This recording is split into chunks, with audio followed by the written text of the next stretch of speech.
اعوذ باللہ من الشیطان الرجیم بسم اللہ الرحمن الرحیم۔ ناظرین کرام، 18 جون 2023 کو ٹائٹن ایک آبدوز جو امریکی سیاحت اور مہمت کمپنی اوشن گیٹ کے ذریعے چلائی جاتی ہے، نیو فاؤنڈ لینڈ کینیڈا کے ساحل پر شمالی بحر اوقیانوس میں ٹائٹینک کے ملبے کو دیکھنے کی مہم کے دوران پھٹ گئی۔ جہاز پر آبدوز اسٹاکٹن رش اوشن گیٹ کے CEO تھے۔ پاؤل ہینری نارجولیٹ ایک فرانسیسی گہرے سمندر کے متلاشی اور ٹائٹینک کے ماہر، ہمیش ہارڈنگ ایک برطانوی ارب پتی تاجر، شہزادہ داؤد ایک پاکستان برطانوی ارب پتی تاجر اور داؤد کا بیٹا سلیمان شامل تھے۔ ٹائٹن کے ساتھ مواصلت اس کی غوطہ خوری میں 1 گھنٹہ 45 منٹ میں ختم ہو گئی۔ اس دن کے بعد مقررہ وقت پر دوبارہ سرفہرست نہ ہونے پر حکام کو الرٹ کر دیا گیا۔ آبدوز کے 4 دن تک غائب رہنے کے بعد ایک دور دراز سے چلنے والی زیر آبی گاڑی ROV نے ٹائٹینک کے کمان سے تقریباً 500 میٹر یعنی 1600 فٹ کے فاصلے پر ٹائٹن کے پرزے پر مشتمل ملبے کا میدان دریافت کیا۔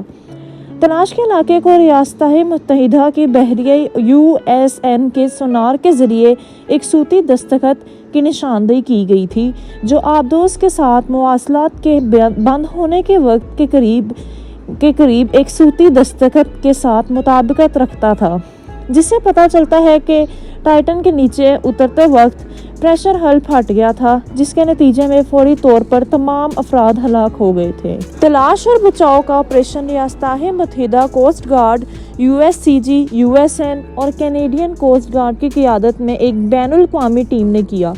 رائل کینیڈین ایئر فورس اور united state air national guard, royal Canadian بحریہ کے جہاز کے ساتھ کئی تجارتی اور تحقیقی جہازوں اور ROVs کے طیاروں کے ذریعے مدد فراہم کی گئی۔ صنعت کے متعدد ماہرین نے جہاز کی حفاظت کے بارے میں خدشات کا اظہار کیا تھا۔ اوشن گیٹ کے ایگزیکیوٹر بشمول رش نے ٹائٹن کے لیے سرٹیفکیشن طلب نہیں کیا تھا، یہ دلیل دیتے ہوئے کہ ضرورت سے زیادہ حفاظتی پروٹوکول احترام میں رکاوٹ ہے۔ یہ سفر 2023 کے اوائل میں بک کیا گیا تھا۔ رش نے لاس ویگاس کے تاجر جے بلوم سے 2 رعایتی ٹکٹوں کے ساتھ رابطہ کیا، جس کا ارادہ تھا کہ وہ اور اس کے بیٹے کے سفر پر ہوں۔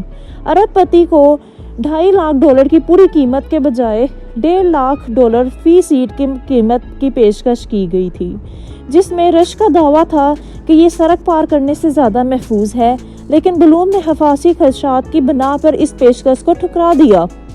اس وقت یہ سفر مئی میں طے ہوا تھا، لیکن خراب موسم نے اسے جون تک مؤخر کر دیا۔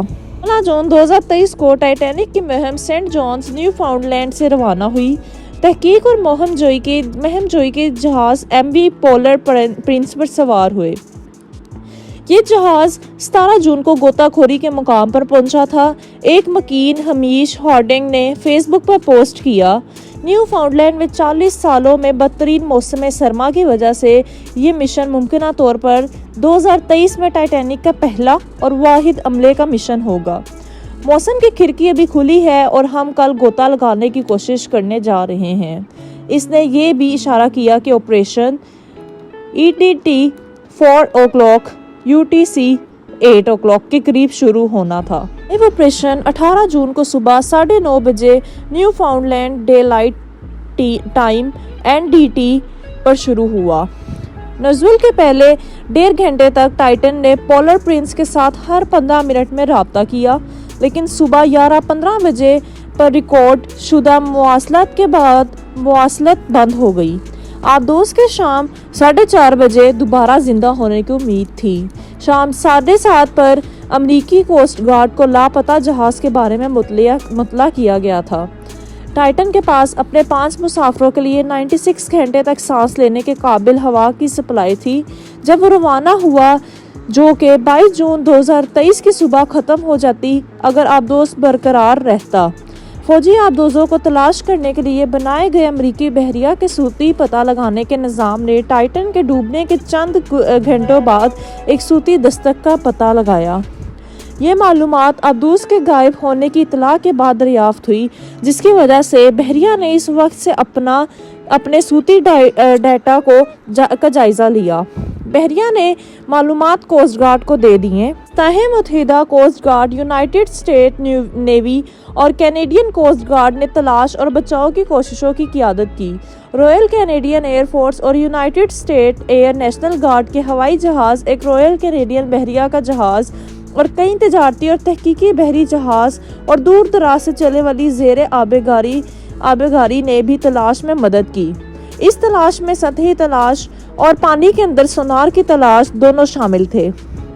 بوسٹن میں مقیم ریاستہائے متحدہ کوسٹ گارڈ کے شمال مشرقی سیکٹر کے عملے نے کیپ ٹاؤن، میساچوسٹس کے ساحل سے 900 ناٹیکل میل یعنی کہ 1700 کلومیٹر کے فاصلے پر تلاشی مہم شروع کی۔ جوائنٹ ریسکیو کوآرڈینیشن سیل ہیلی فیکس نے اطلاع دی ہے کہ 18 جون کو بوسٹن میں میری ٹائم ریسکیو کوآرڈینیشن سینٹر کی طرف سے مدد کی درخواست کے جواب میں رائل کینیڈین ایئر فورس کا لاک ہیڈ CP-140 اورورا طیارہ اور CCGS 1752 کاپٹ ہوپسن تلاش میں حصہ لے رہے تھے۔ جون کی تلاش میں 3 C-130 ہرکیولس طیارے شامل تھے، 2 ریاستہائے متحدہ سے اور ایک کینیڈا سے۔ تلاش اور بچاؤ میں کم نمائش والے موسمی حالات کی وجہ سے رکاوٹ پیدا ہوئی، جو اگلے دن صاف ہو گئی۔ امریکی کوسٹ گارڈ نے اشارہ کیا کہ دور دراز کے مقام، موسم، اندھیرے، سمندری حالات اور پانی کے درجہ حرارت کی وجہ سے تلاش اور بچاؤ کا مشن مشکل تھا۔ ریئر ایڈمرل جان مارگن نے کہا کہ وہ تمام دستیاب اثاثوں کو تعینات کر رہے ہیں، اگرچہ بہت سی ابدوزیں ایک صوتی بیکن سے لیس ہوتی ہیں جو ایسی آوازیں خارج کرتی ہیں جن کا پانی کے اندر ریسکیوز کے ذریعے پتہ لگایا جا سکتا ہے۔ ٹائٹن کے پاس ایسا کوئی آلہ نہیں تھا۔ پائپ بچھانے والا جہاز ڈیپ انرجی، جو ٹیکنک FMC کے ذریعے چلایا جاتا ہے، 20 جون 2023 کو سائٹ پر پہنچا۔ اس علاقے میں سمندری تہہ کی گہرائیوں کے لیے موجود 2 ROVs اور دیگر آلات تھے۔ صبح 10:45 تک امریکی کوسٹ گارڈ نے 10,000 مربع میل یعنی کہ 2600 کلومیٹر اسکوائر میں تلاشی لے لی تھی۔ New York Air national Guard کا 106ویں ریسکیو ونگ HC-130J کے ساتھ تلاش اور بچاؤ کے مشن میں شامل ہوا۔ دن کے اختتام تک مزید 2 کے شامل ہونے کے منصوبے کے ساتھ امریکی حکومت کے داخلی میمو کے مطابق کینیڈا کے CP-140 اورورا کے سونار نے آبدوز کی تلاشی کے دوران پانی کے اندر آوازیں اٹھائیں۔ امریکی کوسٹ گارڈ نے باضابطہ طور پر اگلی صبح سویرے آوازوں کو تسلیم کیا، لیکن اطلاع دی کہ ابتدائی تحقیقات کا کوئی نتیجہ نہیں نکلا۔ امریکی کوسٹ گارڈ کے ریئر ایڈمرل جان مارگن نے کہا کہ شور کا ذریعہ معلوم نہیں تھا اور ہو سکتا ہے کہ ملبے کے مقام پر بہت سی دھاتی اشیاء سے آیا ہو۔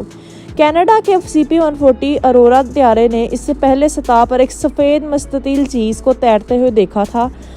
شے کو تلاش کرنے اور اس کی شناخت کے لیے بھیجے گئے جہاز کو شور کے ذریعے تلاش کرنے میں مدد کے لیے موڑ دیا گیا تھا۔ اس شور کو بعد میں امریکی کوسٹ گارڈ نے لاپتہ جہاز سے بظاہر غیر متعلق قرار دیا تھا۔ جان کویٹ 21 جون کی صبح CCGS پہنچا، جس سے تلاش کی کوششوں میں اضافی سونار صلاحیتیں آئیں۔ اس دن تجارتی جہاز سکنڈی ویلینڈ اور اٹلنگ مرلن بھی پہنچے، جیسا کہ کوسٹ گارڈ C-130 کا عملہ آیا تھا۔ تقریباً 3 بجے تک 5 ہوائی اور پانی کی گاڑیاں سرگرمی سے ٹائٹن کو تلاش کر رہی تھیں اور اگلے 24 سے 48 گھنٹوں میں مزید 5 کی آمد متوقع تھی۔ تلاش اور بچاؤ کے اثاثوں میں 2 ROVs، ایک CP-140 اورورا طیارہ اور C-130 طیارہ شامل تھا۔ امریکی بحریہ کا فلائی وے ڈیپ FADOSS ایک جہاز اٹھانے کا نظام جو گہرے سمندر سے بھری اور بھاری چیزوں کو اٹھانے کے لیے ڈیزائن کیا گیا تھا، جونس پہنچا، حالانکہ اس نظام کو ملبے کی جگہ تک لے جانے کے لیے کوئی جہاز دستیاب نہیں تھا۔ حکام کا اندازہ ہے کہ تلاش اور بچاؤ کے آپریشن کے لیے روانہ ہونے سے پہلے FADOSS سسٹم کو کیریئر جہاز کے عرصے پر ویلڈ کرنے میں تقریباً 24 گھنٹے لگیں گے۔ ٹائٹن پہ فضائی سپلائی کی کمی کی بارے میں بڑھتے ہوئے خدشات کے باوجود اگر یہ برقرار ہے تو ایک امریکی کوسٹ گارڈ کے ترجمان نے ایک پریس کانفرنس میں کہا کہ یہ ایک ملبے کو بحال کرنے کی مشن کے بجائے 100% تلاش اور بچاؤ مشن ہے۔ دوپہر 1:18 بجے 22 جون کو یو ایس کوسٹ گارڈ کے شمال مشرقی سیکٹر نے اعلان کیا کہ ٹائٹینک کے ملبے کے قریب ملبہ کا میدان ملا ہے۔ پیلاجک ریسرچ سروس کی طرف سے اس کی تلاش کے 5 گھنٹے بعد ملبے کی تصدیق کی گئی کہ یہ آبدوز کا حصہ ہے۔ ناظرین کرام، شام 4:30 بجے بوسٹن میں یو ایس کوسٹ گارڈ کی ایک پریس کانفرنس میں کوسٹ گارڈ نے کہا کہ آبدوز کا نقصان پریشر چیمبر کے پھٹنے کی وجہ سے ہوا ہے اور ٹائٹینک کے ٹکڑے سمندر کی سطح پر 1600 تقریباً پائے گئے ہیں۔ ٹائٹینک کی کمان سے فٹ تقریباً 500 میٹر دور۔ ناظرین کرام، شناخت شدہ ملبہ پونچھ کے شنک دباؤ والے برتن کا حصہ نہیں اور آگے اور پیچھے کی گھنٹیوں پر مشتمل ہے۔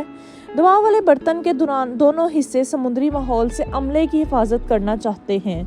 امریکی کوسٹ گارڈ کے مطابق ملبے کا میدان 2 علاقوں میں مرتکز تھا، جس کی پچھلی طرف کی گھنٹی سامنے والے سرے کی گھنٹی اور ٹیل کی شنک سے الگ تھا۔ امریکی کوسٹ گارڈ کے ریئر ایڈمرل جان باؤگر نے کہا کہ ملبہ پریشر چیمبر کے تباہ کن نقصانات سے مطابقت رکھتا ہے۔ باؤگر نے کہا کہ ان کے پاس اس بارے میں کوئی جواب نہیں ہے کہ جہاز میں سوار افراد کی لاشیں برآمد کی جائیں گی کہ نہیں، لیکن اس نے یہ ضرور کہا کہ یہ ایک ناقابل یقین حد تک ناقابل معافی ماحول ہے۔ ناظرین کرام، اللہ ہمیں ایسے برے حالات سے بچائے، برے حادثوں سے بچائے اور اپنے حفظ و امان میں رکھیں، ہمیں بھی اور ہمارے پیاروں کو بھی۔